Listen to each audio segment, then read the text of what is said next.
Now we're alive. So, welcome everybody. Hope everybody's enjoying their day. Thank you for coming on the podcast today, Positive Pen. We have a special guest here. His name is Michael Broken Toys, I and my love that. Hi I guys. love that, Michael. and Thank my you. sidekick Kaz. How you doing? Woohoo! I'm wunderbar. Dankeschön. So, what everybody doesn't know, we are trying a new platform, and it's going live in a couple of places. And I hope this works, and it's not a waste of time. So, if you're seeing this for the first time on those platforms, welcome. What And are they, John? Instagram? so there's Instagram, YouTube, X, Woohoo. and Rumble. X. Awesome. I still call it Twitter. I know it's It's still Twitter. X, but Twitter. X Twitter. X Twitter. So I hope it's all working. I haven't checked on here. Rumble. Rumble. In the jungle. Oh, we are live on Substack. We are live on. Hey, everybody else. The only thing is that we can't see any comments or anything, I suppose, or who joins us. Yeah, I don't know. That's the only bugaboo. Yeah. Well, you threw this at me what at 1:00, 1:30, and I had to learn all this in 2 hours. I threw it at you. You know, there's a Wah, chat wah, button. wah, wah. There's Oh, a wait. chat button in the right there, and if you hit that, I think we'll be able to see. In the right. Yeah. Oh, Well, I we'll don't want see. to end up hitting leave. No. See the chat. I don't know. I don't Oh, know. Looks like, wait. Yes. Private chat, it says. but then it says Huh. messages from the audience. Well, yeah. display. Messages. Oh, messages from audience will display here. Yay. Awesome. It's in the middle right under our pictures. Okay. Thank you, Michael. Of course. Yeah. So, with all that technical stuff out of the way,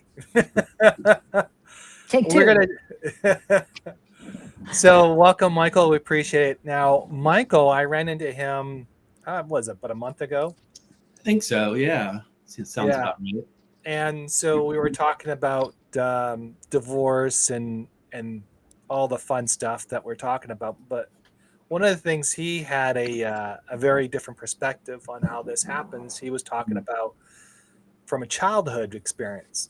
And one of the challenges that I have is my children themselves are, gone through the divorce, and it was very toxic. It wasn't amicable at all. And it was, I can tell you this, every week for the last 2-3 years, either a police officer showed up at my door, Aye. child services at the door. Either I was in court or dealing with an attorney. Plus I was working. Plus I was caring. I mean, it was a lot. And then, and by the way, there was therapy and psychology, all the whole gamut of things. And I just keep thinking about, like, how does that hurt my children? Mm. And that's what I keep thinking about that. And I just don't know. I see the effects now. I have one son who we're working together, a good kid. We're making it work the way it looks like. And then my daughter, I don't talk to. I mean, I text as much as I can, just in hopes to grab her attention one day.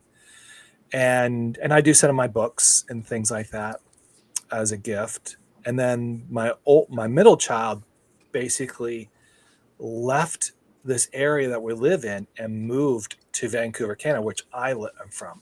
And the funny thing is, we haven't talked. There was a big blowout, and I had to set some boundaries because of his crazy behavior. I'm going to call it that. It was very out of norm from a child.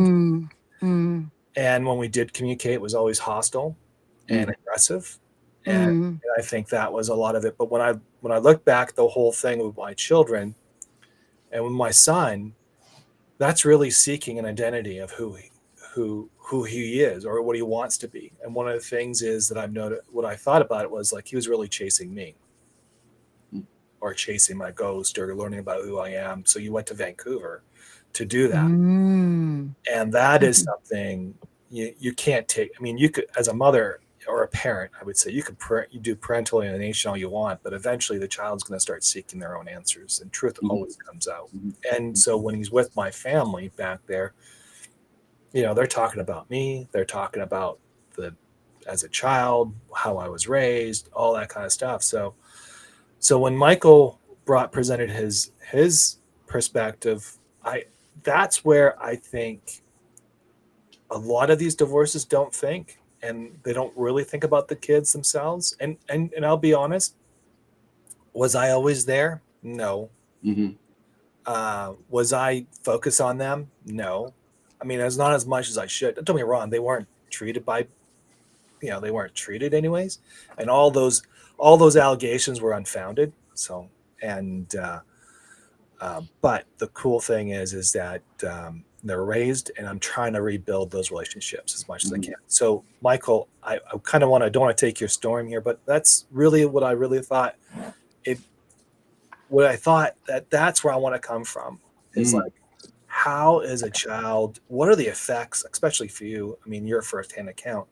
Like, what I'm talking about, is that crazy talk, or is that just kind of No, it's not crazy talk at all. And I have to say, John, I caught you one day. You had written a piece exactly what you're talking about how you were fighting with your ex and all this stuff going on. And I really felt for you, because I'm lucky in a sense that my ex-wife and I are very amicable, and we are kind of focused on bringing our kids up well. We have 2 boys, 14 and 17.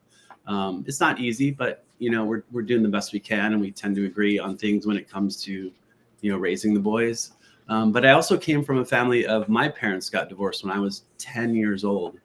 And that I think today I'm really starting, as I read and learn about all this stuff, how that divorce has kind of, I think, shaped my life, honestly, in a lot of ways. And a lot of that relates to my parents being not amicable, like fighting and talking ill of each other. And I think my father lived in our town for 2 years, and then he moved back to the East Coast. We're all from the East Coast, but moved to the West Coast when I was really young. So my father moved back to the East Coast, and we didn't see him very much. So we had the sole sort of influence of my mother and her perspective, and it wasn't positive about my father. And I ended up kind of hating my father after a while because of that. And we would got a little older. I have 2 brothers. We would spend some summers out there with my father, but the first summer we were out there, he had a girlfriend who didn't like kids, so he sent us to relatives in New York. It was like, and I can relate these stories today as a 50-plus-year-old man, but as a kid, it was just like, oh, this is what's happening. This is normal. I don't know what else there is. But as you get older and you learn and you kind of realize what's going on, it's not normal. It might be stuff that's happening, but this is having a profound effect on who I am, who my brothers are, and clearly, everybody who has to go through this kind of stuff. So it's a complicated and difficult story, but something I felt I need to kind of unravel best I can. And John, we've kind of written back and forth about different, quote, modalities, if you will, like the therapy and the journaling and the reading and all that kind of stuff has been really vital for me to get healthier. I want to say I feel mentally healthier, but I feel like I still have a long way to go, because we deal with all that sort of, it's generational. It goes back many generations, and then it's childhood trauma where you're experiencing things as a child. And they talk about, in the stuff I read about, you develop all these survival strategies, and then realistically you outgrow those survival strategies as you get older, but you continue to rely on them, and that causes all kinds of relationships, whether it's friends, lovers, family, all that kind of stuff. So it's really, there's a lot there and a lot to investigate, and I will continue to try. I mean, that's like one of the things I keep thinking about is like, how do they carry to the next relationships? I think about like, are they going to see the red flags and it's someone that is codependent on them? Are they going to be the fireman? Are they going to be the police officer trying to save the situation? or are Yeah. they going to be the Mm. doctor try to fix things? Right. I don't want those psychological, role play in their heads, but obviously that is something that is going to come about from a traumatic situation. You either lean in those categories and you don't really find yourself until you go through a lot of, I think, a lot of pain to get Yeah. there. Yeah. And that's, so I'm thinking from that perspective, the children, like I'm thinking like, what's that? And when I look at, when I hear your story, I mean, I can see my ex and I don't mean to laugh about it. It's just, I just don't know how to react to it anymore. Cause I look back and I go, man, that was pretty bad. Yeah. That was horrible. That was tough. That's not, that wasn't really fair. Yeah. And I think you recognize that now. So that is a huge step in and of itself. Yeah. And in that point, you can try and move forward. Yeah. And your kids are resilient. I know they say that, but just being there for them, being vulnerable, understanding that we're not perfect as parents, we're not perfect as kids. Yeah. All that stuff is important. So, I mean, when you were a child, when you saw all that was happening, what was your, like, did you started to build sides, or did you kind of like looked at it as like, I'm trying to love both of them, or was one dominating the situation? Like, what was the dynamics in that whole, like, were you being like pulled, or, I mean, how did that, So I lived with my mom. The three of us lived with my mom, and she was certainly the main influence. I don't know if she was intentionally trying to pull us in her direction, but that's certainly how we navigated naturally, I think. And then going out to see my dad and that girlfriend situation, but then he actually married a wonderful woman, and we learned about how things could be different, which was awesome. But I have to say, I went through college and got out of college, and my father came out to visit for my graduation. And there are pictures of us, the four of us, my two brothers and myself, and my father standing there. And I can just see the look on my face, like, just the anger, just seething anger. Wow. There was just I felt like there was so much I missed, and I didn't know how to communicate it. Didn't have the tools to understand what was going on. And he passed away like 2 months later. So it was like this whole, oh my God, what the hell, Wow. I was like 25 years old, and he was dead. So it's not easy. when he passed, what was the thought process? Was there a loss? Was there like good, or It was a profound loss, honestly. It was a profound loss of not really knowing him that well, and having all this anger inside of myself. Just like I felt cheated in a lot of ways. And as I've gotten older, I wish I could talk to him now about fatherhood, because I didn't understand what fatherhood was at that point. So all my anger was kind of built up around not understanding what his job was. And then I feel more empathy today. I wish I could talk to him. But and I think there's another topic here of role models, and a lot of us don't have relationship role models. Our parents divorced, our father's gone. How am I supposed to be a father? He's been gone since I was 12, basically. And it's hard, and you do the best you can, and try to keep moving. So with that, did you ever go back and obviously he married someone else? Did you kind of do a rediscovery of him and kind of like figure out how he was as a person? Was there any depth of figure things out about him? No, I don't think so. I got to know my stepmom really well, and she was an amazing woman, and she was kind of a buffer, I think, and a calming influence between my brothers and my father. And there was alcohol involved, and all that kind of stuff, and that's just a whole nother topic of insanity. Was that the reason of the divorce? It was the alcohol? I'm sure it was part of it. Yeah, I'm sure it was part of it. My mom doesn't talk about it much, and that their generation is kind of a little quieter. I mean, ours Closed-mouthed about it.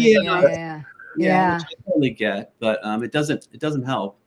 It doesn't help to be closed-mouthed, No, talk either. So So now, and your brothers, are they kind of like, well, like adjusted to everything now, or are they just kind of like, are they still kind of like have their moments or They have trigger their moments? We all have our moments. Yeah.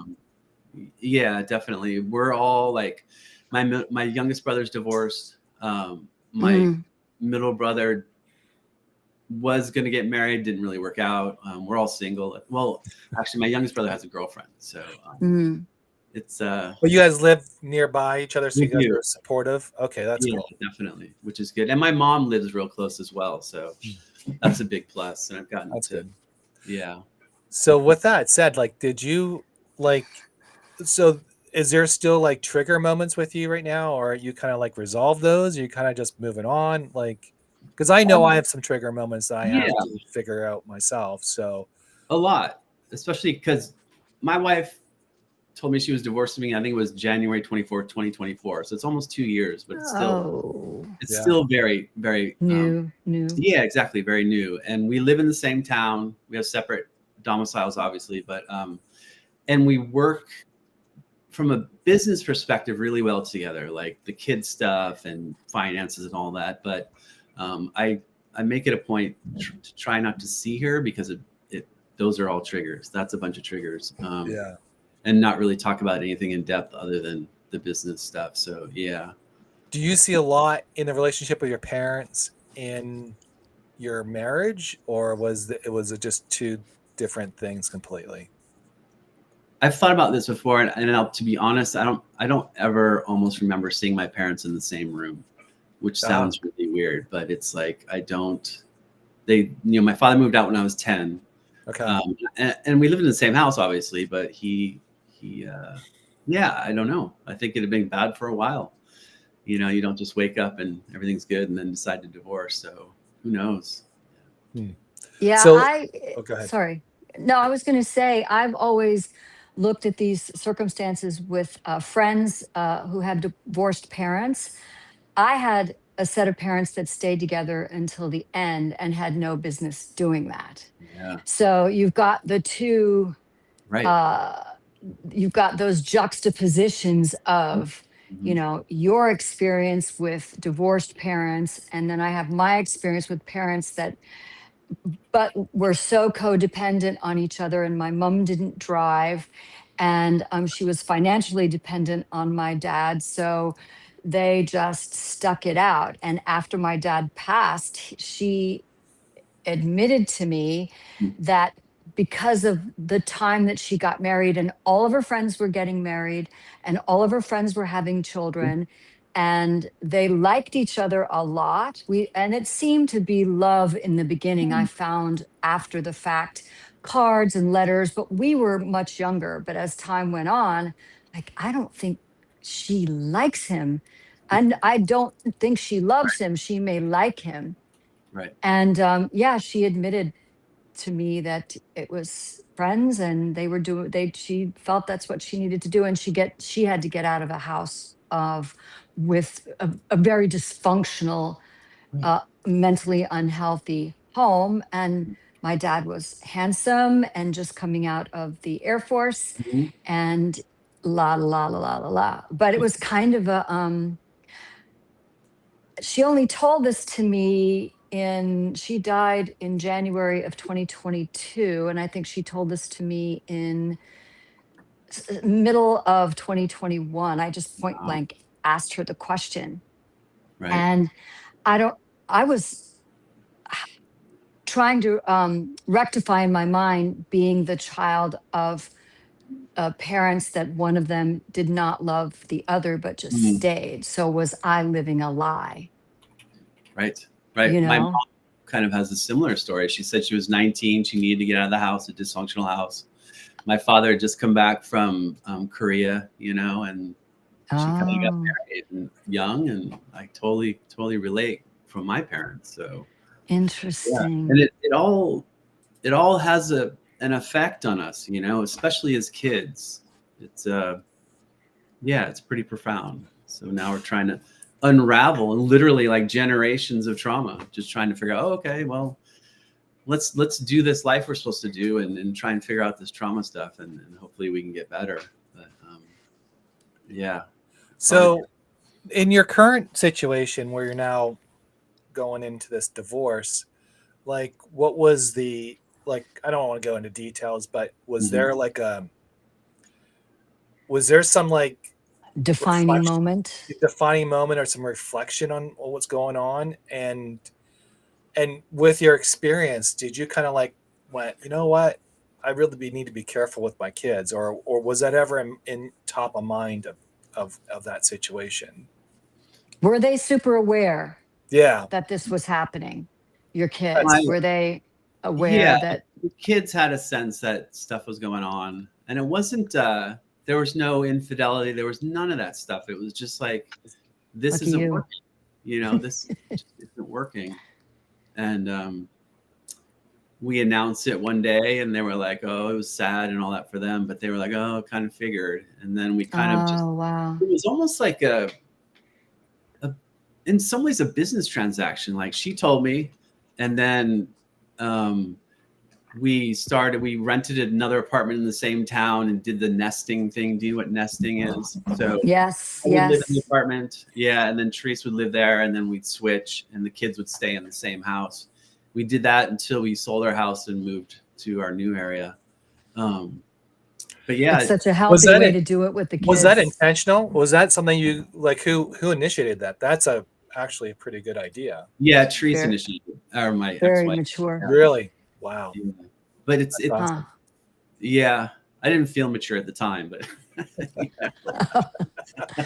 was Yeah. Do I we was a ever? total freaking mess. But yeah, and it worked. It helped with the kids, and they got used to sort of um, living of us living separately. And then when we moved to this new town, now they are going back and forth, and that's Oh, 50-50. They live with her and then come to my house, and we're working that how part out. old are they? How old are they? 14 and 17, two Oh, boys. so they're still young. Young. Yeah. Okay. Yeah. Yeah. That's one of the things I wish we like when I look back on the divorce. I think some of the contention, some of the fighting was obviously over financial. That was number Mhm. one. And Oh, then number yeah. Yeah. two, it was the custody. And but we had investment properties and things like that. Mm. So it Mm. obviously complicated a lot more than just, we have a home. So even though we try to be amicable, try to parcel things out. But when someone doesn't agree to them and doesn't basically adhere to what the court order says or what verbally you're talking about, Mhm. then there's no trust. You can't trust that Right. person. There's nothing you can do about it. So then everything becomes a battleground. Every conversation, every like I remember the exchanges, just the children. We had to go to a neutral location, public, and it had to be like it was just Yes. crazy. Been And then there. Ugh. Stress. and then I would drive up to the parking lot, and I would never go in, even though it was a family home that I bought. Mm. I would never step on the grounds. I would never get in there, even though if I was asked. But what major issue what was happening in our relationship, or which was causing a lot of problems, called the triangle communication. I don't know if you heard of that term. Huh. But what happens is there's always a villain, there's always a hero, and there's always a victim. And when two Mm. parents parenting do not get along for whatever reason, the kids will learn behavior, and they become manipulators and become this narcissistic attitude. Like I can sway the kid, I can sway my power based on who I influence. Well, I Right. was always a disciplinary person. I was always saying no, no, you can't. Like not no in the sense of no, you can't do it. No, you shouldn't be doing it because that's going to hurt you. Or no, we're not going to buy candy. Or no, we're not going to go to Disneyland, and spend $50,000. No, that's not going to happen, right? And Yeah. I would, so I would be that parent. She would be the friend. So anything Mm. that the kids wanted could. The So Disney, they call it the Disney parent. Yeah. the Yeah. Disney parent. So anything Yeah. happened, she got it. Now, don't get me wrong. I still took the kids on vacation. I took, family vacation, things that I thought was meaningful and fun. And she would buy gadgets and things like that. You know, my son had the phone at 8 years old, which I didn't want the kid to have a phone at 8 years old. But then he had the internet and was able to go anywhere in the world. Yeah, he was playing. Wow. He was playing Fortnite. Is it Fortnite or whatever? Yes, Fortnite. Or, no, it was a military thing. I can't remember which one it was. Not Halo. Halo. He was Yeah. playing Halo at 5 years old. Yikes. Yeah. So, and anytime I had an argument about it, it would never, every time I brought it up, I say, that's not what we should do. I was next, you know, because the kid felt it. The kid already tasted it, learned by it, wanted more of it because he was addicted. Right. And then all my other children were following that process as well. So anytime I said no to that, obviously it was combative. So they would go to their mom because they know they can get away with what they wanted and got away with what they wanted. If they came to me, they knew I was more structured. They know I was a little more rigid, I would say, a little more, let's go play outside. Let's go do this. Let's do that. And they can go to her house and just do what they want.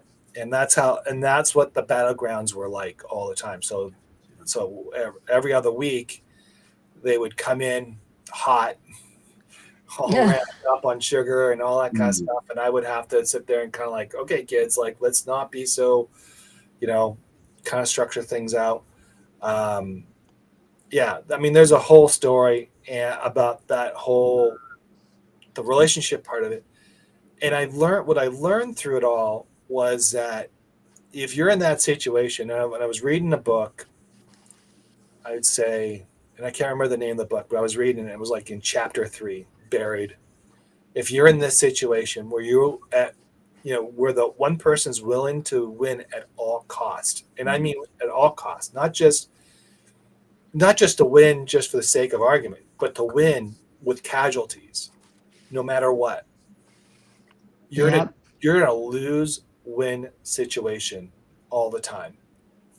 The best thing you can do if you're in this situation, which I was to move away an hour away, give her the kids, and wish them well because they need some stability, whatever that looks like, right or wrong. And don't get me wrong, I've been to court maybe 15 times. And yeah, I'll tell you right now, I was over $150,000 in debt. That's brutal. I finally paid off a good chunk of it, and I'm down to 15,000. But that's where it was. And I could have gone bankrupt a couple times, but I didn't. But I'm just telling you, that's the significance of it. And so I made that hard decision. And luckily, we went to a family psychologist or psychiatrist, and they did an evaluation. And their basic comment was, I don't know how these kids are still not defiant and rebelling and all this stuff. Like, they still don't know how that happened. But they said the children would rather live in her house because that was the family house, obviously, and I lived in an apartment. And obviously, I was the disciplinary, and she was the whatever. Yeah. And so I made that hard decision. I said, for the best of the kids and best for my health, because I was not doing well mentally, financially, physically. I was in bad shape. I had to make that tough decision and let go.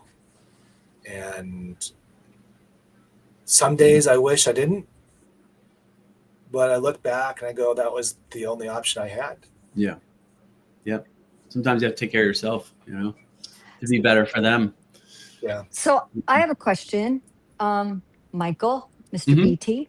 Mr. BT, what brought you to Substack to discuss this and to share your situation honestly? Yeah. Yeah. Yeah, that's a good question. When the divorce started, it took a huge toll on who I was. And as a one way of dealing with it, I started writing in a journal. And every day I would wake up usually pretty early in the morning and write. And it helped me process things and learn about what was going on. It helped. And then I would read, and then I would write again. And also back in '09, I graduated with a MFA in creative writing, actually. Oh, Wanted to yay. I've been working in the food industry forever, owned a couple of businesses, but I've really wanted to go back into writing. So those kinds of things came together, and Substack seemed like a good place to just put stuff up and see what happens. It's edited, but not to the degree you'd like, generally speaking. But it's also, meeting folks like you guys and understanding that it can feel so alone. Like you're sitting in your apartment, maybe you're watching TV and your kids aren't in your house, and it's just like it's a lonely place. And and also from the perspective of being a man and actually expressing and talking about all this stuff. I don't think there's a lot of that out there, especially these days. It's a little aggressive in some ways, what's going on. And we're gonna and say more something. people are willing to air the vitriol instead of the story, the evolution, and what they're learning, how they feel it's affected their children, how their children are doing. And instead, there's so much finger pointing and just a kind of hatefulness, and which was going to, because John has spoken about this really brilliantly, about what he's learned, and has written about this too, what he's learned, how he felt, what his role was, where he felt responsibility, where he did not feel responsibility. And That was all the time. No, just kidding. and no, but I mean, you have said on several occasions, look, I wasn't completely uninvolved and without any responsibility in this at all. And to be willing to admit, because a lot of people can't do that, because they can't either look themselves in the face, or they're so hurt and so damaged because they've been left, or whatever the situation is, that all they want to do is to strike out at the other person. And a lot of times these children are collateral damage all the time. And I know with my son, he was 10, and he was completely caught by surprise. I mean, absolutely caught by surprise. And that's huge in itself. I thought he saw inklings, but you're 10 and you're just living your life and going to school and being with other people and other relatives and all of that. So, yeah, I feel that how you are representing this whole nesting thing, which is actually what my husband did with his former wife and his children, until they were, of age, was he got the apartment, and but I'm surrounded, I'm bookended by two lovely men, and my experience as a woman has been profoundly different with children. Now I have one more husband, and he is there were no children involved, so it made it a little bit easier. I mean, it wasn't great, trust me, it wasn't great. But now we're friends. We're good friends, and I just love him to pieces. And I his children and his wife and everything. But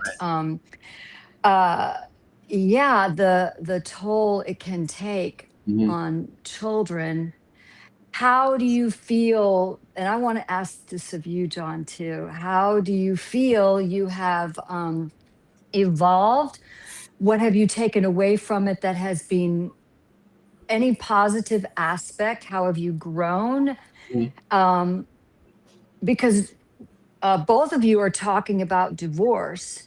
And I think that men and women will be able to relate to your stories just Mm. because I'm a woman and I ended up with primary custody of my son. It was shared, but I was the custodial parent. Mhm. But he moved really far away. So it was very difficult for us to do that whole nesting or sharing thing, unfortunately.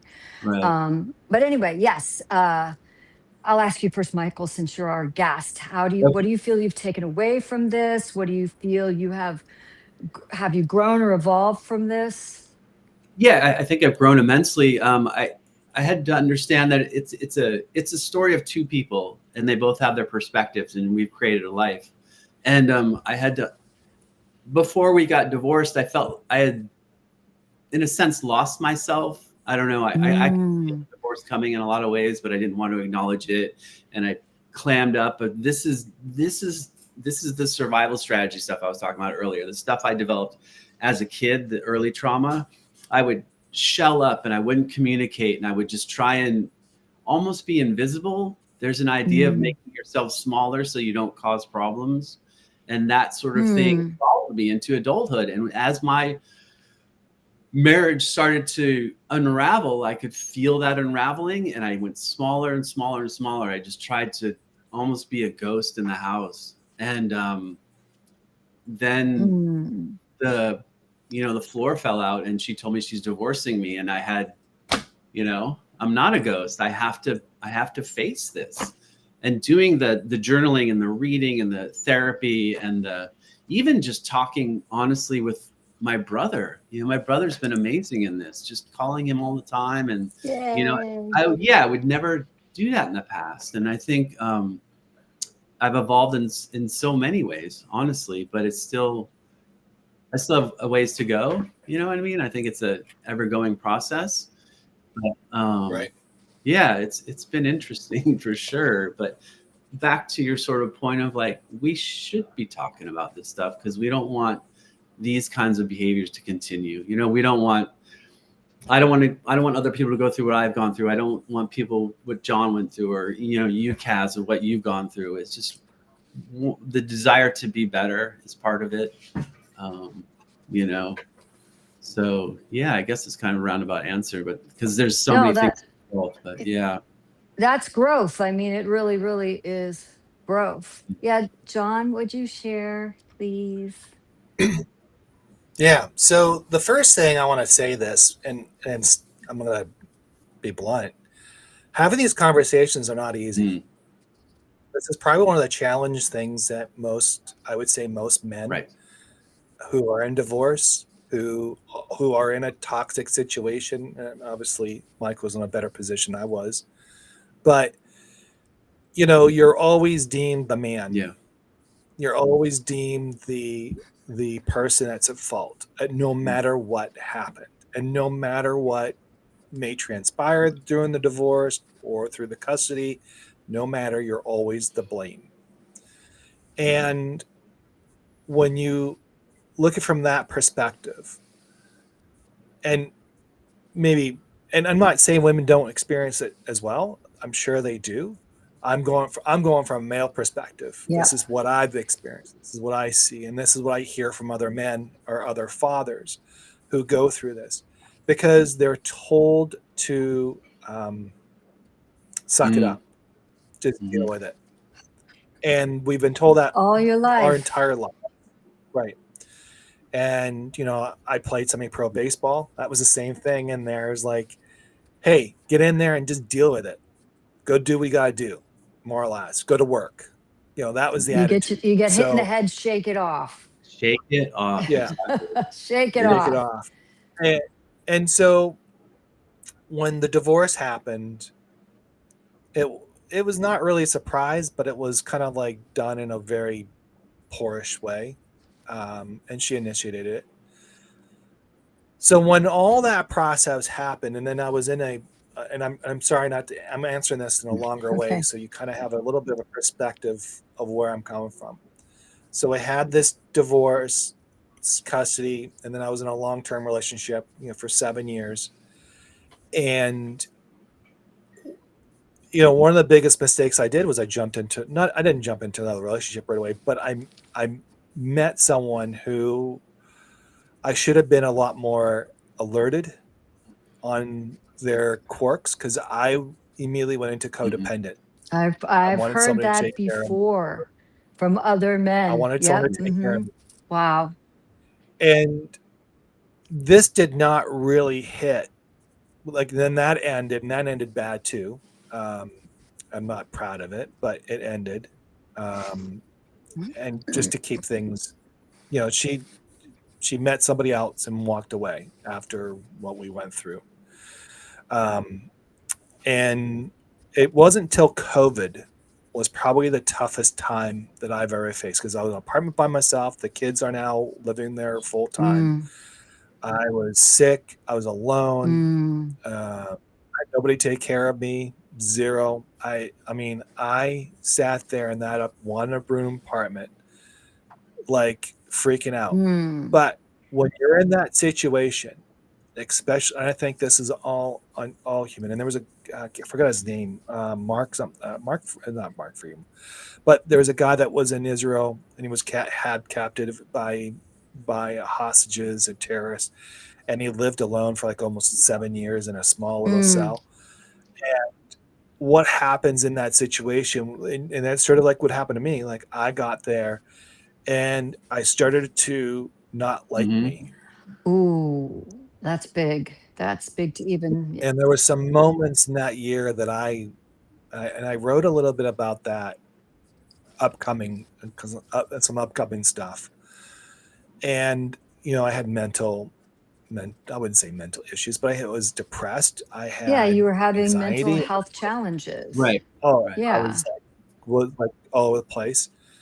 But during that course of time where I was self-isolated, something triggered, Mm, and I started finding peace. And in my stories, for before my children's separation, was I was seeking peace. And when you put that out the in the out there, ethers. Yeah. and Yep. Yep. God, they don't give you peace; they give you Oh, hell, wow. because they want you to teach you what peace would look like, and then it teaches you not to do that. So out of that, what I've learned was that peace was my haven. And when I talk to my children, it's about peace. If I see them trigger, I try to reduce it. I try to pull back, figure that out. I look at relationships. Are they bringing me peace? Yes. Are Yes. they, Yes. when I go on Substack, are they Right. bringing me Right. peace? Like today, somebody was being a troll, and I chuckled about it, because they were freaking out over an artwork. It was like AI generated. That's Like, so what? silly. Like, That it was, yeah, we it had talked nothing to about do this and with. Yeah, it was silly. But isn't that overall, isn't that what we want in our lives, or what Yeah. we are moving towards? We want peace in our home, peace in our finances, peace in our relationships, peace in our work, peace in our health, you name it, Right. peace. And peace is hard to find when you feel like your world Mhm. is completely falling apart. But it well, has when to, that but happened, it does fall but back when that together, happened, but it falls back together differently than you may Right. imagine, or differently than you right. expect. Mhm. But when that happened for me, that was probably the second. No, I would say that everything fell apart. Mm, That was a year that everything fell apart, and I started with nothing. mm. So Been there, when you have been nothing, there. when you have nothing else to lose, you're really just working on Mhm. yourself then, right? And I was grateful. I had a few things going on, and then that's where writing started for me. Like, I was not a writer, never was. I started Substack, and it was, if you look at my really early stuff, it's like, whoa, my God, okay. Archive it, But that's archive all it. right. Yeah. Well, no, I don't archive stuff, but I look at it as like that's Right. growth. So part of my growth, I would say, I became a painter. I started Mm. Wow. painting. I started playing the piano. I started doing this. I started doing that.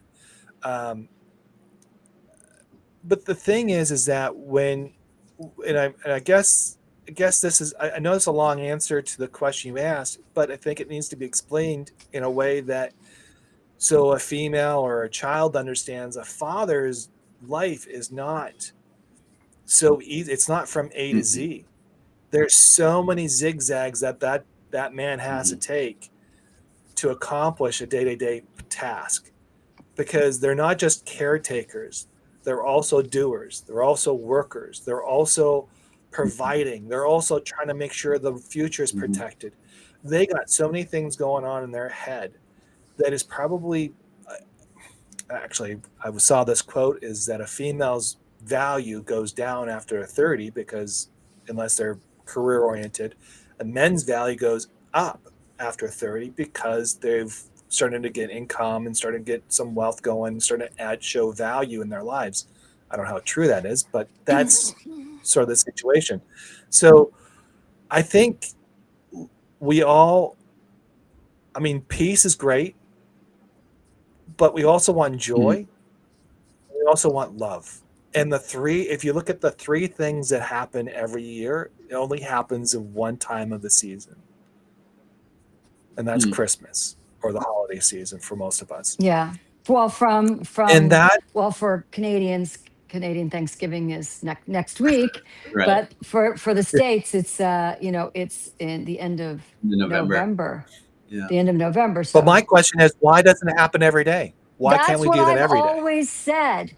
Only during, like, I follow Buddhism, and luckily for me, everything about Buddhism, his enlightenment and his birth is all reflected in the month of December. So we do have a tree, and the lights represent enlightenment. But I say that every Christmas holiday, look at how loving and generous and kind people are being, but is it real? Does it Yeah. feel necessary? Do they feel driven to spend all this money and to buy all these gifts?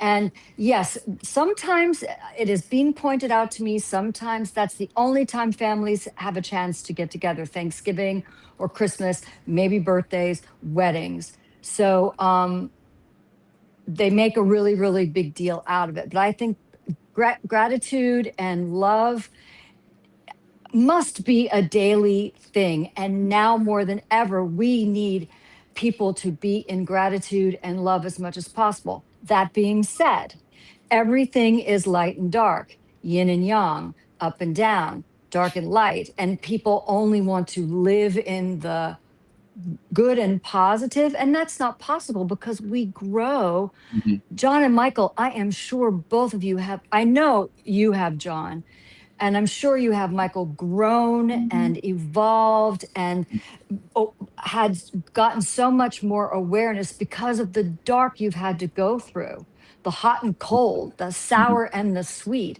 I know for me, some of my hardest, most painful lessons have been my best lessons, whether it's with past relationships or whatever. And I don't feel like I'm a phoenix who rose from the ashes. I feel like I walked through them. Mm. I walked through the ashes. And yeah, John, I love that point that you're making, that why is it only Right. during Christmas we're all so loving and kind to each other? Because yeah, I'm going to get that diamond this Christmas. So let me be extra special. But And trying to find your joy and peace in that diamond that doesn't exist. You know, you get that little punch of electricity. This is great, but then it's that quick it's ephemeral. oxytocin. Yeah, it just dies. That Right. serotonin oxytocin dump. And they're never, that's why some people, they just buy more and more and more and more and more cars, more clothes, more shoes, more whatever. Mm. And just because, until we can dig deep, Mm-hmm. which both of you, obviously, we, the three of us, are deep diggers. I can Yeah. tell already, that we can't, the newest espresso maker for me isn't going to heal stuff I'm working on. And I'm a healing arts master, and I work on stuff every single day because I will, 2 steps forward and 1 step back does keep me 1 step ahead, but I still would rather not make that step back, but it happens anyway. Right. So, Right. yeah. So Gary on Substack said, I work all year long to be able not to have to think about anything but family, love, joy, peace, and all the things in December and January. Oh, that's And nice, then Shadow, Gary. and then Shadow, Shadow said, my 2 kids and I had gone through phases and intense therapy after I ended a 16-year Whoa. marriage to their emotional abusive Mm. father. Mm. I see growth we have achieved when we can talk openly without defense, acknowledgement each other's perspectives as fair, and enjoy our time together without without That's barriers. Sorry, Shadow. that's Thank you. Shadow. That's Yep. a wow. That's a beautiful, beautiful They're share. Thank you so they're much. learning the skills because we're not born with this stuff. You don't automatically know how to communicate and connect with each other. Then going through that therapy, I think Shadow's doing a wonderful thing for her family. It's great. Yeah. One of the things about therapy, though, what I've learned, you really need to get a good Yes. therapist.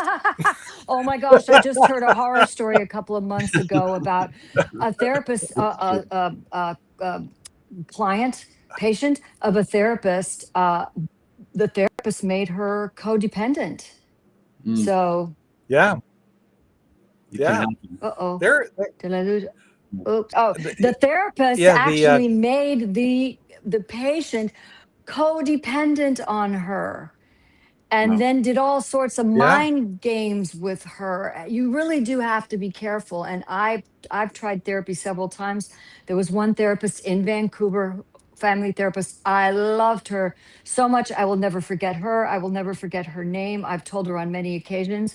But I'm doing hypnotherapy now and hypno meditation to help me can continue to clear out, because I think we all need to continue no matter how far we think we've gone. I know psychiatrists who have psychiatrists, psychologists and coaches who have psychologists and coaches. And I love hypnotherapy, Mm. hypno meditation. And Yeah. I discover something new about myself all the time. Sometimes I'm left in tears and sometimes I'm left really uproariously laughing. But yeah, John, it's crucial to find someone. And if you have to go to 3 or 4 people, the problem is now that there are so many people needing therapy that they are being turned down left and right. Therapists and Huh. psychiatrists and psychologists are not taking clients or patients because they are maxed out. Wow. And so, Well, mental health is an issue in this country mhm, more than just mhm. day-to-day stuff. We can go into everything there is, but one of the things one of the things I want to ask Michael, did you and your kids go therapy, or did you ever go therapy as a kid, as a child, Yeah. or what was your So my experience? parents got divorced. My mom. And how did it help you or not help? What's that? Sorry. Say it again. I mean, and just to follow up one more. Yeah. Like, did it help you, or did it kind of like scar you for Oh life? no. No. Oh, I hope it's not the latter. Yeah, when we were kids, after the divorce, my mom tried taking us. We just didn't really take to it. We were kids, didn't really understand what was going on. It just didn't feel real. Tried. There's a organization. It's like Al-Anon. It's for a family of alcoholics. Kind of did something like that. It didn't really work. And then when I got into my 20s, I tried it a few times, and it helped. And then throughout my life, I've tried it a number of times, and honestly, the crisis of this divorce has just kind of opened me up in a way, if you will, because I just couldn't. I made the decision that I couldn't live the way I was living anymore. I just Right. didn't. Yeah, that's the point. Exactly. Yeah, it is, and I really, really cracked open, and I looked, and I've tried. There are different forms of therapy. There's CBT, cognitive behavioral therapy. There's somatic therapy. There's different Mhm. sort of ideas, and I found a somatic experiencing Somatic is therapist. wonderful. Yeah, she's been amazing because it's more about the mind and the body, bringing them together, and how trauma sits in your body. And if you don't sort of work that out, it's just going to stay with you forever. I mean, there's a lot of good books and stuff on this stuff. But yeah, and back to the divorce thing, the crisis and cracking me open, I just decided, you know what, I can't do this anymore, because I could see the patterns from relationships with other women in my past. I didn't marry them, but I could see how it ended. They ended essentially the same way. And I was like, I can't, I I've can't. I've heard that before, and I've experienced that myself too, is that you just, you're afraid to be alone. Yeah. And then you have a rebound, or you get into a relationship with someone who is similar to your previous relationship, because that's what you're used to. You don't know any different. And that's, I spent over 5 years, just me and my son, without no dating, nothing. Just, Right. I thought I was done, completely. And then I met the man I've been with for 13 years. So, and both of us have had to adjust, because both, you come into a relationship outside of other relationships with your own baggage. Mhm. Mhm. And what has gotten me through is, I always, and John, you and I've discussed this before. I do my best to come from the I feel, I'm experiencing, this doesn't feel good to me. This hit me in a certain way. I need, I want, instead of you don't, you didn't, you always, you never, you can't, having that kind of blame game. It's how I'm feeling. And I think if you are able to have the lines of communication open, which I haven't always had that luxury in other relationships for whatever reason, because I'm incredibly effusive, which my husband will attest to. So will John. Is the communication is Right. crucial. Yeah. Yeah. And if it can't happen, then you need to be able to find somewhere, someone Mhm. professionally to have that communication with, and not feel like you are, proverbially twisting in the wind. Right. And you both have to come together and commit to that communication. If one's doing it and the other's not, forget it. It's not going to work. Oh, yeah. Takes two Yeah. to cha-cha. Yes, it does. So for me, when it comes to therapists, I didn't think our child therapist really did much. Really? No, because when there was signs, like there was signs of parental alienation, and she refused to identify it because she didn't want to cause rifts, and it just prolonged things and caused more issues. And in fact, there was major events that happened after that, like major events, and I can't talk about them because they're just, that's how bad it was. And it just keeps Um, opening a wound, no need to keep opening a wound well, sometimes. I want to talk about it. I want to talk about it because I think it'll help other fathers or mothers to, like, how do I navigate through this? And I can't do that because I just don't want to. It's just very gross. Oh, How's that? but that's okay. That's And another it's question for both of you. How do you feel about having children who will have access, possibly? I mean, my son is grown, he's 27, to what you say or what you write publicly, Mhm. and their response to that. Because I encourage my son to love his father. My son has his absolute own relationship with his father, and that's his relationship with him, and it's, between them. And I have stepped completely out of the picture. Hmm. But I have, there are, John, there are tons of things that we could say, and on and on, and oh then yeah. tons of things that we could, share. But what But I'm just, I not that I'm yeah. reticent.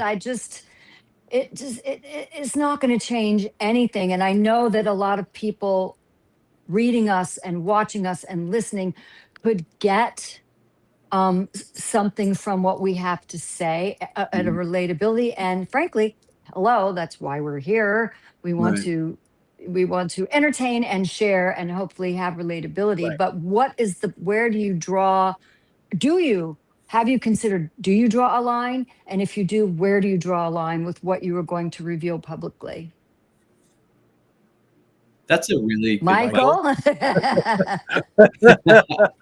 I don't like. So Michael, you're in the hot seat right yeah, now. I started this thing a few months ago, and I've just been writing what's been on my mind, but I haven't really thought about how my boys would read and write or look at it. It is in the back of my mind. Sometimes I'll be writing a paragraph and I will edit in a way that'll will not expose something I feel uncomfortable about. So I guess it's more about during the editing process. I don't think it globally. I think it's more of like, oh, here's a tree here. I got to edit this tree. But it is a good question because I've been on Substack. I've got 6 followers, which is fine. I don't have. That's great. Oh, you haven't been on that long though, have you? No, but what's kind of nice about that is I don't have I'm not responsible to anybody. Maybe somebody's expecting something once a week. Just wait. You are going to grow. Just wait. Today I got, how dare you? Oh my God. But it's a good question. I think it'll evolve. For me, it will evolve if things start to get a little bigger. But yeah, it's a good question. And do you feel are you self-censoring now because you feel you have a responsibility, or are you because I feel editing and censoring are two different things. And I hate censorship in general. I find that I edit what I want to say because there are sometimes no reasons to be completely forthright and forthcoming and to dredge up some, because I've been this has been, I think my son was 10, so 17 years, so that's quite a long time, and some of it has become such wonderful water under the bridge that to go back for any reason other than my perspective, how I feel will help others and I can share. To go back for any other reason is just it's moot for me. Yeah. But for both of you, it's much more recent, right? Yes. Right. Yeah. I find the self-censorship and the editing are kind of, they're joined together in a lot of ways. Hand in glove, yeah. Innately, I am self-censoring just because I've always been a little bit more introverted and not as willing to express. Like to be on a podcast today is something I never would have done 5 years ago. You know what I mean? And that's another part of the evolution and just not wanting to feel alone. But yeah, I will think more and more about censoring and editing as I move forward, for sure, because there are things I'm sure my family wouldn't want people to know, and it's just how it is. Yeah. Well, we're 52% of the population. Is it more now? John, do you have a divorce rate now? I mean, just collectively, not men and women, but it's over 52%. Yeah, we're 52% of the population, and I'd love to see if that's 52% in the States, in North America, globally, because I know, I think it's in the yeah, States. certain cultures, divorce is still really taboo, or you have, mama's in the house with papa, and then papa goes out with the other person, and the family kind of accepts it. Right. But there's also demographically I think there's a lot more divorce these days for people 50 and older, actually.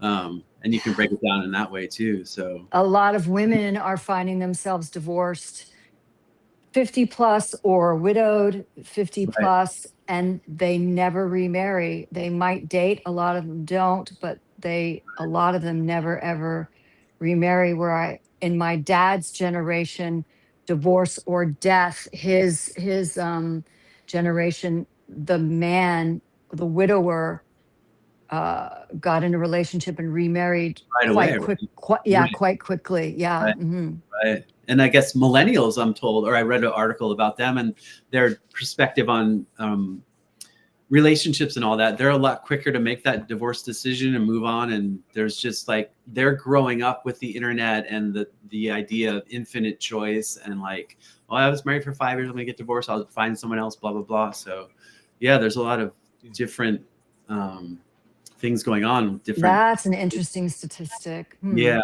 So I don't know. I find it to be really sad. I don't know. Maybe do we have millennials watching? Yeah. Well, I mean, millennials right here, but Yeah, they probably are. who wants to comment or say So- anything? We always welcome comments and questions. Actually, the comments are happening in the Substack, and I've been following that here and there. Some of the things that they're talking about is Shadow was saying, I never put anything out publicly that family I write about can read. They may not prefer it, but it's true. They cannot deny it. Probably why I haven't written about my kids, though. Not really, not for them. Oh, people can deny Gary, it. They can deny even the facts, but you know. Well, I mean, I have an incident of that. Well, And then I write under an assumed name. Also, like Shadow says, nothing I write is untrue. Ugly, maybe, but and not true. who was so that? Now, Gray. Gray, our new friend Gray. Yeah. So I didn't write about the divorce or about the kids until they all reached the age of 18. And now I am starting to write about stuff like that. And my reason behind it is that if we don't put it out there, who else is going to, I mean, especially from my perspective, like I'm writing inspirational stories. How can I write inspirational stories if I don't talk about the instances that Inspiration, happen with me? inspire people. Right. So how do I not do that? And especially with Earned Not Given, the book that's now published. And if you can get your copy in Amazon.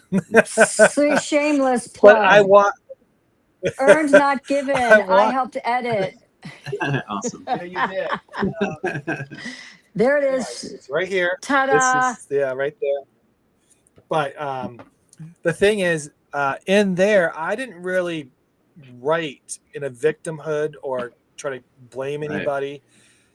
It was more of, this is the journey. This is how I'm walking through this. This is what I've learned. This is my experience. This is the people that helped me along the way.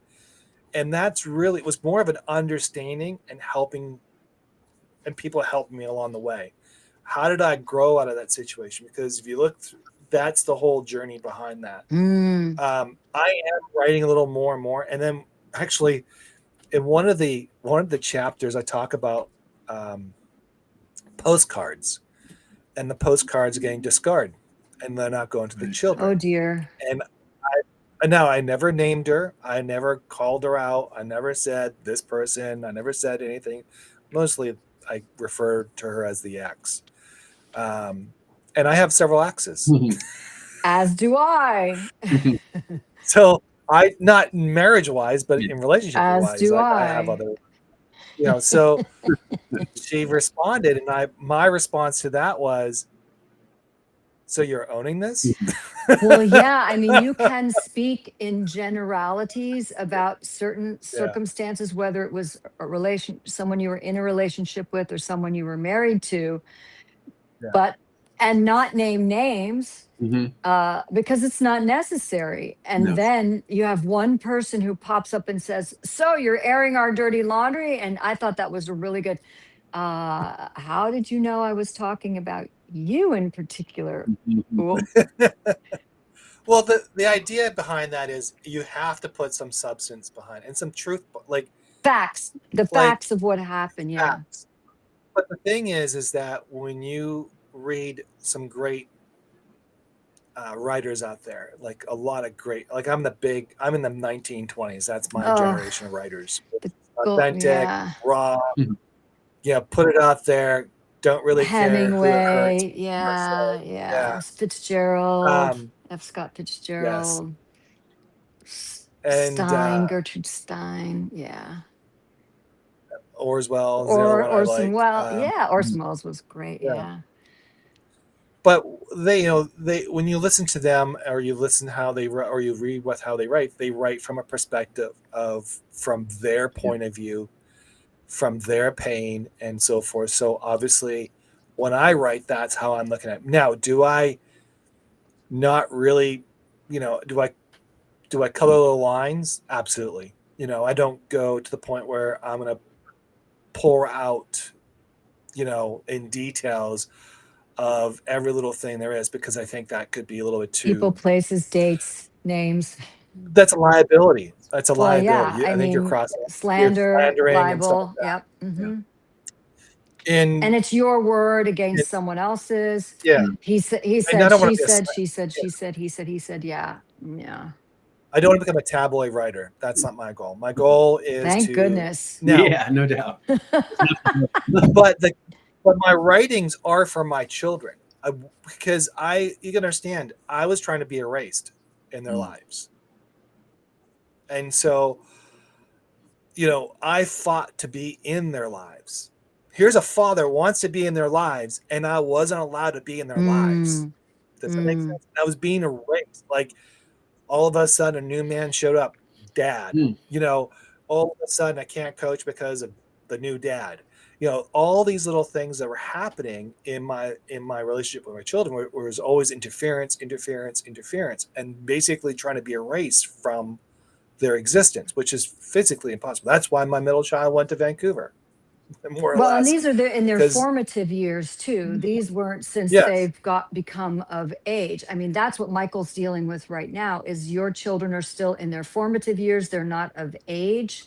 This is very right. crucial time. I mean, they're teenagers, and that No, comes with a whole new woo, set of. it does Woo, indeed. yeah. But so I write to give them footsteps to read. Like, I want them, like, as Michael said, his father passed after, after realizing he wanted to talk to him. And, I want some nuggets out there that they can go out and say, what, that was my dad. My dad was a publisher. He self-published. He wrote books about Mm. helping others. He was on Substack. He was Mm. influential. He was helping others along the way. He was building a community that, I want them to be proud of their father, Mm. and not like, and maybe not right away. Obviously, they're still in their early developments of life, as adulthood, Well, but there's one thing later when. that's really, let me interject this. There's one thing that's super, super important in this scenario, especially, and that is time. Mm. Yes. Time. It's amazing that what time can do uh, in terms of this whole subject we're speaking of. Time does have a way of changing people, of changing their perspectives, and with children, maturity. They growing, and your children are they out of their teens, John? Yeah, mine yeah, just Early recently, one's 20s. turned So yeah, early what they 20. were at 14, 15, 20, 25. Mhm. Completely Wait different. until they're in their late 20s and hit 30. Right. And hopefully, my wish would be that they've gained some perspective. They've gotten some life experience under their belt. Mhm. Maybe they've had a breakup or two of their own, and that really is very informative. Very informative. Yeah, but back to the dating stuff, like you did. After my divorce, I started to date, which was the stupid thing to Ugh. do. There was no self reflection, no self And whatever. Michael, you said you're not Uh, dating, right? No, like, man. No, no. That spoke volume. but No. and then I ended up with a lady who was, don't get me wrong, she was a good person at the time, but there were a lot of red Mm. flags that I noticed, but I wasn't ready for a relationship. Now I am in a relationship, but I was isolated maybe for 4 or 5 years Mm. to myself. I mean, that took time to heal. Uh, and there's sometimes in this relationship, and not to be too open about it. But sometimes I think about the negatives, and I have to pull myself back and say, okay, that's not her. Mm. That's not them. Let's give them a chance. And rather than, but I also noticed my relationships with her has been completely different than any other relationship I've had. That's huge. Yeah. Same That's- here. Absolutely same here. Yeah. Mm-hmm. I mean, don't be wrong. We have our moments. They're not always Nope. perfect. And sometimes we're human. Yes, but we get along Yeah. quite well. I mean, and really what it comes down to is value, morals, Respect, communication. your communication, your perspective in life. Yeah, that really matters when you're really meeting the person. So Right. that's important. Yeah. So with that said, Michael, what is what's your next journey? Where are you going from here after this? I mean, I really love your broken toys. That was actually what draw me to your Substack, Yeah. by the way. Can you share what inspired you to call your profile that? Yeah, it was like I did a lot of reading around. Do you know what attachment is and attachment theory, and just how you develop relationships, because based on what your relationship was with your caregiver, basically when you're a toddler. And I felt like there's a lot of us that grew up with the insecure attachment where we just really did not connect with that caregiver. And I just felt like we're presenting as adults, but inside there's a big child going on trying to figure out why aren't things working. And there's something about being a toy and broken and just kind of tramping through life like, oh, I've got to figure it out, but I don't know my head from my ass, basically. So why are all these toys I'm trying to play with broken? Why am I? Yeah, and I'm the I little love it. I over love here, it. So yeah, just that's where it kind of came about. So That's awesome. hopefully I can grow up in, G.I. Joe someday, and then, be a adult toy. But yeah. Yeah. I can see a book out of that called Broken Toy. Oh, that's a book. That's absolutely a book. Yeah, and that's if you're so inclined. Yeah, this whole Substack thing is about, it's a project and it's just exploring all these topics, and a book would be interesting at some point for sure. But no rush. Have you written before Substack other than journaling, or did you ever write stories, or did you? Like I said, I went to grad school for creative writing. And creative writing. That kind of stuff. Okay. I'm sorry. Yeah. But I've never published anything or anything like that. So yeah. Get to it. Get to it. Well, for me, I started with writing poetry and being published when I was really young, but that evolved into playwriting, which evolved into music writing, which evolved into writing for television. And you never know where you start. And with your background in creative writing, just the short stories could possibly evolve into longer versions, or lots of short stories, or one complete story. But you've already got the title. So you've already got the title. Is your theme going to be similar as around broken toys, or it's going to vary from story to story? Yeah. And are you doing long format or just short right now? And most of what I'm doing right now is totally informed by my divorce and all this stuff we're talking about. Okay. And it's fiction and nonfiction and memoir and kind of back and forth. So we'll see what happens. But just exploring and trying to get better, every day. Find that joy and that grace we were talking about, for sure. That's it. That's what I was saying. Divorce sucks. Down with vitriol. It sucks for everybody. The person who initiated it and the person who had it initiated upon them. I mean, maybe for some people it's easy to just walk away and wash your hands and move forward. But I would be more than willing to bet that there is some sort of retrospective with everyone who ends up in this situation. So yeah, agreed. So we can find you on Substack, right? Absolutely. Okay, and we find John everywhere. John is everywhere. So you're on Instagram. You're on not Bumble. No. Rumble. Marie's not going to be happy with that one. Don't even say that. Rumble. He's going to be happy. Well, at least I didn't say Tinder, or Grindr. It was something, No, geez. No. It was Okay. No, I'm on Instagram, Twitter. Twitter, Okay. Rumble, Rumble. mostly Twitter. I'm mostly on Twitter, Substack, and Facebook, Instagram. Basically, that's Got where I'm it. at right now. Substack. Yeah, You're a and hero on TikTok. Substack. TikTok. Man, I've tried all those. Maybe I don't know. I keep vacillating. Go back. No, I don't. It's Well, overwhelming. It I'm is. sorry to be on every single, and some of them just don't resonate with me. I love Substack. I'm having fun with YouTube. I mean, I'm not really prolific, but maybe this will help. And when I finally start doing my lives, that might help. And it creates so many more assets and so much more material. So you don't have to, like, you're so automated. You can do I don't know well. about that. It's your That's a lot of restream. manual Well, your work. restream is sending a lot out, and you do have to go back on YouTube and fill Yeah, in your tags and do a good yeah, description and all of that. But if I had to do all of it manually, that would take up my whole bloody day. I don't want to do that. I want to be yeah, having some fun. That's right. Get outside. yeah. And play with some You Play like with toys. some toys. Let's get some unbroken toys and play with them. that's right. That's right. So, do we have people to say thanks? Can you scroll through a little bit and say thanks to our There's viewers? Kevin, Kevin. Just Shadow. She just went back to lunch. Oh, thank you, Shadow. Mhm. Gary has been There's Kate, Jenny, Jenny. Yay. Gray. Greg. Did I say Did you Gray? say Greg? Gray. Nazar, Ooh. Alan, Shane, Wow. Gifty Post.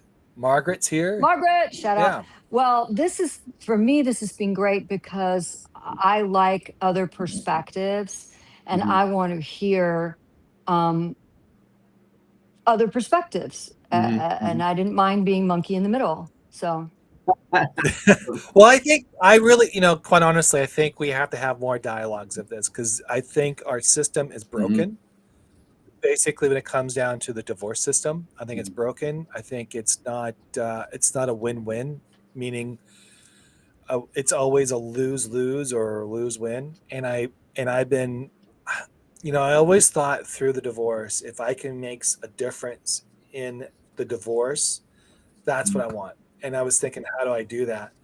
And one of the things I really want to see happen is more of like a fairness. Mhm. Mhm. Like everybody comes out zero as close as possible. Everybody owes something if there's an O, and everybody gets treated as an equal. And then the kids, once the financial part of it and the responsibilities are kind of like ironed out. And I don't know how that looks like, but I think it needs to be. complicated. No, I really think there should be like a judge that sits there and says, okay, your financials this way, your financials this way. Guess what? This is what we're coming down to. Agreed. And then the kid, then I think, and this is more my thought, is that the kids go through like not co-parenting, but the parents go through a co-parenting Mhm. situation and they get evaluated. They'll get looked at and That they'll, okay, happens in and there's, California. I had to go through a and I whole thing think it like should, that in California. So it does and I exist. think it should happen. I think it should happen. No, I'm in PA, so Yeah. it doesn't But happen that way. Canada too. They, It's there are happened in Canada too. yeah, there are Yeah. different ways of looking at divorce too. Like things are starting to evolve. For example, you can go and find a lawyer, and I did this. We both did this. We each found our own lawyers, and we just had a consultation. And the consultation was, well, this could happen, and everything was awful. Like in worst case scenario, worst case yeah, scenario, worst case scenario. I was like, dude, this is not working. And I spoke with my ex, and we decided, well, maybe we could try a mediator. So we've been working with a mediator actually. So we pay one person and they work right. with us to work everything out. But there's also ideas around collaborative divorce where you find that each get a lawyer, but they're more about figuring out things more equitably. I mean, I think in some ways, I don't know if it's the fringes, but there are different ideas out there helping people manage divorce better. But you have to go up and sort of research and find out what's going on, because the traditional way of, I've never sat in front of a judge. I hopefully will never sit in front of a judge. You know what I mean? Yes. Yeah. Yes. There are different No, ways to it's do not it. fun. And I encourage people to look beyond what is stereotypical, you know what I mean? Because there's so Wow. much trauma going on in those courtrooms these days. And Jim, you can attest to Oh, that, certainly. Oh, Yeah. absolutely. John can attest yeah. to that. And you're right. If it, don't get me wrong, if you're both level-headed, Yeah. Yeah. yes, I agree with you. You can Yeah. have a very amicable Yeah. divorce. But when you got one or the Mm. other or both, and it's hostile and it's Yeah. difficult and challenging and like a win at all cost Or a brick mentality, wall. you're not gonna like, no one's gonna hold, like, for example, for me to hold her accountable for the financial obligation she had to do, is that I'd spend more Right. money to take her to court and say, you're accountable for this, pay for it. Right. I didn't have, by the time it was like a lot of money. Like I said, $150,000 in debt, and that's just not including attorney Ugh. fees. That included like credit cards, things like that. And I finally got it down to where was a lot more manageable. But my point to this whole thing is that that's where I think that's where the next trigger goes, is that if I think they need to go into a class, understand the risk, understand the ramifications, because I don't think it's just myself. Like, you guys are, I mean, obviously, Michael, you're in a very good situation, and I'm very happy for you, and I'm grateful that you're in that Yeah. situation. There's a lot of people out there that are Okay. not in that good situation. For example, in domestic relationships where it's Right. abuse and the person has really gone out, like, how do you control that behavior? How do you fix that behavior? Without supervision of some sort, or some type of class, or some type of mediator that's overseeing that. And you got resources like child services are like, they're dealing with 50,000 cases at a Yep. time. You got court systems are filled up with these petty little grievances, I would Mm-hmm. call them, where, you Yes. know, you know, like, he's not obeying the child custody ordinance, or she's not doing X, or I'm not, it's like, somehow or another that stuff needs to stop. And it's just not, one, or I think the problem, when I look at it, it's the kids that Mm-hmm. or have to pay for They it. do. Like, for Mm-hmm. example, I was financially constrained on some things, and I didn't have all the stuff that I wanted to give to my kids. So Christmas was lean, vacations were lean. Yes, I was able to fly back to Vancouver, but on a very Mm-hmm. cheap flight, overnight, made the best of it, lit layovers. Um, so my point is I think somehow or another there's got to be some type of standard, and that where, when you are planning a divorce, you need to understand the full, like, you got talked to. She got a high profile lawyer, and all of a sudden the guy says, oh, he's a millionaire, let him go after him. Let's go after everything he's Yeah. got. And that's where the problem Yeah. becomes. And everybody needs to know what each other's rights are, and nobody can trample on Mm-hmm. the other person. I mean, my divorce was mediated, and honestly, I wished we'd gotten, two separate lawyers, because after the mediation, and that was fine, it seemed to be fine, but then I had to go back and get lawyers for visitation. No. So that was, an extra headache. But my lawyer had the judge's bench book on his desk, Mm-hmm. and said to me, these are your rights, these Mm-hmm. are his rights. He steps over the line here, you step over the line there, it's going to be an issue. And I loved that, because just because I'd hired this person, he was not telling me, yeah, everything's going to go your way and in your favor, and you have every single right, and this guy has none. Mm-hmm. He was quite fair, and that worked out better. But today I think mediation, I don't know if it will include the mediation in your instance, wherever you are, will include visitation Yeah. agreement or order. Yeah. All that Oh, stuff. good. Oh, Yeah. that's great. Yay. Yeah. So, man, it's gets heavy. All the stuff you can have to deal with, man. Yeah. But look Yeah. how aware we are, and how Yeah. much more enlightened we Well, I are. wish, but here's the things. I wish I knew all this stuff when I was Yeah. going through it. because that would have changed the whole thing. I mean, I remember custody. We were fighting, like, she wanted to see the kids on Christmas at some point, Mm-hmm. even though she had the night before or the weekend before. I didn't fight that. I said, you know what? If you want the kids on Christmas, you can have the Christmas. I don't want this, because my attitude was they need to experience Christmas as a whole, as they needed to have that fair wholeness. Yeah. Like, but she wanted to interrupt my Christmas. Like, even though I gave her, like, the year before, here you can have the full Christmas, rather than showing up at 12 o'clock in the afternoon, pulling them out of the house and dragging them across the country to another Christmas. I said, no, have the Christmas, enjoy the Christmas. I'll pick them up a few days later, not a problem. And my intention was always been is let the kids have the full experience, let them have it. So rather than fighting her on Christmas, I decided to just make sure I got them the weekend before, and we did Christmas differently. We went to New York. We went, Mm. to, we started going down to Virginia. We started doing things like a 2-day trip where it didn't cost a lot of money, but that's the kind of stuff that I try to do to help, to help her get over her thing, whatever that looked like. So we wouldn't get into constant battles, and that was this custody was always a battle. It didn't matter what it looked like. And the kids No matter what are the thing. If we can get over our hurt, if we can get over our pain, if we can get over the arguments or whatever transpired, Right. these young people, whatever age they are, deserve us to grow up and Right. try to do this to the best of our abilities, no matter whose fault it is. You know, finger pointing and all that is never going to solve the problem. It is only going to, you know, have another generation of wounded children Mhm. from divorce instead of, okay, we're not together anymore.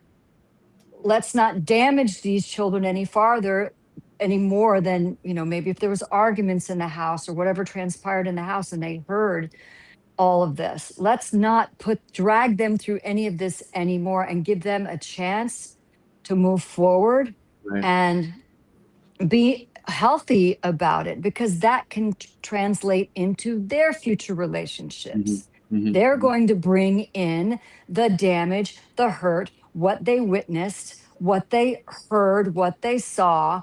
And because they're so young, they think, well, this is just how it works. Yeah. This is how relationships work. People get together, they have us, then they start fighting and they're mad at each other and Right. they hate each other and they leave. And I guess that's just how relationships go. Yeah.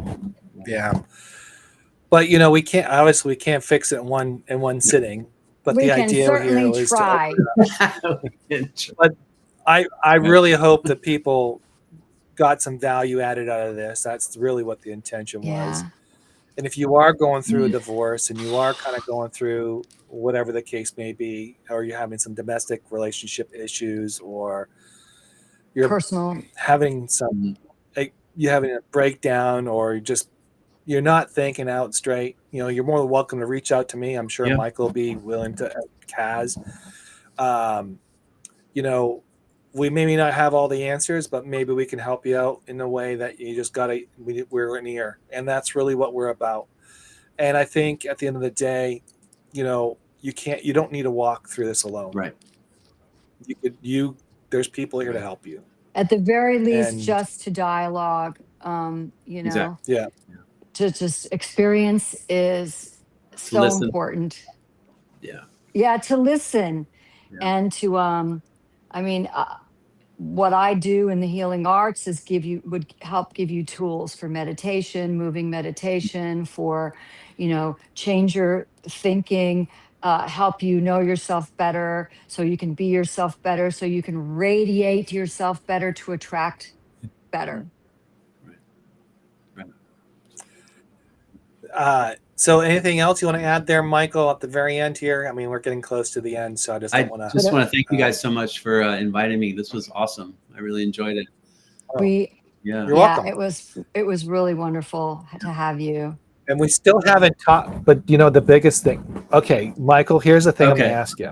This is a big, huge question that needs to be Uh-huh. answered Here we because go. Kaz thinks.